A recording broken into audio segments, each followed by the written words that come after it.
सारे बहन भाइयों ने हाथ जोड़कर राम राम। मैं ही बाप ने बसंत पंचमी की एक कथा सुनाऊंगी। पसंद आवे तो लाइक शेयर और सब्सक्राइब करिए। बसंत पंचमी का त्यौहार माघ मास में शुक्ल पक्ष की पंचमी तिथि को मनाया जाता है। इस दिन विद्या की देवी माँ सरस्वती की पूजा की जाती है।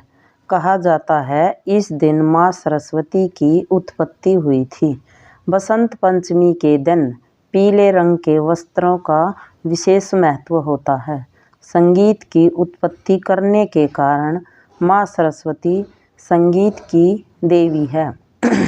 इनकी पूजा करने से अज्ञानी में भी ज्ञान का द्वीप जल उठता है। बसंत पंचमी के दिन लोग पीले वस्त्र धारण करते हैं और पीले व्यंजन बनाते हैं। बसंत को ऋतुराज भी कहा जाता है। बसंत पंचमी के दौरान फूलों पर बहार आ जाती है। खेतों में सरसों सोने की तरह चमकने लगती है और गेहूं की बालियां खिल उठती हैं और इधर उधर रंग बिरंगी तितलियां उड़ने लगती हैं। इस पर्व को ऋषि पंचमी के नाम से भी जाना जाता है। लोक कथा के अनुसार एक बार ब्रह्मा जी धरती पर विचरण करने के लिए निकले। उन्होंने देखा पृथ्वी पर तो सभी मनुष्य और जीव जंतु नीरस और शांत दिखाई पड़ते हैं, मानो धरती के वातावरण में कहीं कुछ कमी है। मुझे इसके लिए कुछ करना होगा। ब्रह्मा जी अपनी समस्या के समाधान के लिए विष्णु जी के पास गए। ब्रह्मा जी अपनी समस्या के समाधान के लिए विष्णु जी के पास गए। पधारिए ब्रह्मदेव, विष्णु लोक में आपका स्वागत है। नारायण, मैं आपके पास एक सहायता मांगने आया हूँ। मुझे पृथ्वी पर सर्ववैश्व मौन ही दिखाई दे रहा है। मैं चाहता हूँ पृथ्वीवासी बोलने लगे। मुझे इसके लिए आपकी सहायता की आवश्यकता है। ब्रह्मदेव, इस कार्य में तो आदि शक्ति ही हमारी सहायता कर सकती है। हमें आदि शक्ति का आह्वान करना होगा। विष्णु जी के आह्वान करने से भगवती दुर्गा वहाँ तुरंत प्रकट हो गई। आपने मुझे याद किया। मैं आपकी किस प्रकार सहायता कर सकती हूँ?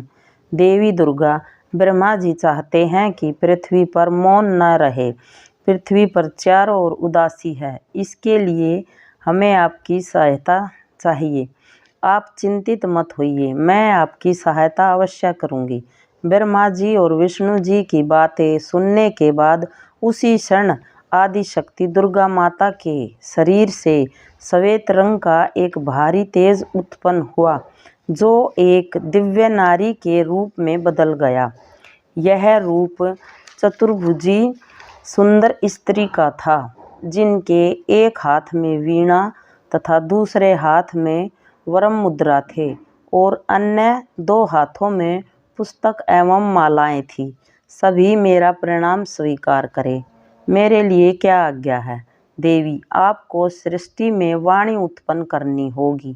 अपनी वीणा के तार झनकृत करने होंगे, जिससे सभी प्राणी बोलने लगे, नदियां कल कल कर बहने लगे। हवा में सन्नाटे को चीरता हुआ संगीत पैदा करना होगा। आपको चारों दिशाओं में ध्वनि उत्पन्न करनी होगी, ताकि ये सृष्टि और यहाँ की प्रत्येक वस्तु, जीव जंतु सब बोलने लगे। ये पृथ्वी मौन न रहे। जो आज्ञा ब्रह्मदेव। मेरे तेज से उत्पन्न हुई देवी, आज से आप सृष्टि में ज्ञान की देवी माँ सरस्वती के नाम से जानी जाएंगी। ब्रह्मदेव, सरस्वती आपकी पत्नी बनेगी। जैसे लक्ष्मी श्री विष्णु जी की शक्ति है, पार्वती महादेव शिव की शक्ति है, उसी प्रकार देवी सरस्वती आपकी शक्ति होगी। ऐसा कहकर आदि शक्ति सभी देवताओं के देखते देखते अंतर्ध्यान हो गई। इसके बाद सभी देवता सृष्टि के संचालन में संलग्न हो गए और देखते ही देखते ब्रह्मा जी की आज्ञा से देवी सरस्वती ने पृथ्वी पर वाणी उत्पन्न की। संगीत उत्पन्न किया। चारों दिशाओं में प्रत्येक मनुष्य तथा जीव जंतु सब में वाणी का संचालन हो गया और देखते ही देखते माँ सरस्वती की कृपा दृष्टि से धरती चहकने और खिलखिलाने लगी। देवी सरस्वती ने जब अपनी वीणा के तारों को छेड़ा तो पूरी धरती संगीतमय हो गई। तभी से बुद्धि व संगीत में माँ सरस्वती की पूजा की जाने लगी। माँ सरस्वती को भागेश्वरी, भगवती, शारदा, वीणावादिनी और भागदेवी समेत अनेक नामों से पूजा जाता है। ये विद्या और बुद्धि प्रदान करने वाली देवी है। संगीत की उत्पत्ति करने के कारण ये संगीत की देवी भी है और इस दिन छात्र माँ सरस्वती की पूजा कर उनसे और अधिक ज्ञानवान बनने की प्रार्थना करते हैं। बसंत पंचमी के दिन विद्यालयों में भी देवी सरस्वती की आराधना व पूजन तथा हवन का आयोजन किया जाता है। जगह जगह मंदिरों और धार्मिक स्थानों पर मीठे चावल बांटे जाते हैं तथा चावल के भंडारे भी लगाए जाते हैं। बसंत पंचमी पर पीले वस्त्र पहने जाते हैं। हल्दी से सरस्वती को तिलक किया जाता है और सरस्वती की पूजा की जाती है। बसंत पंचमी ऋतुओं का त्यौहार है।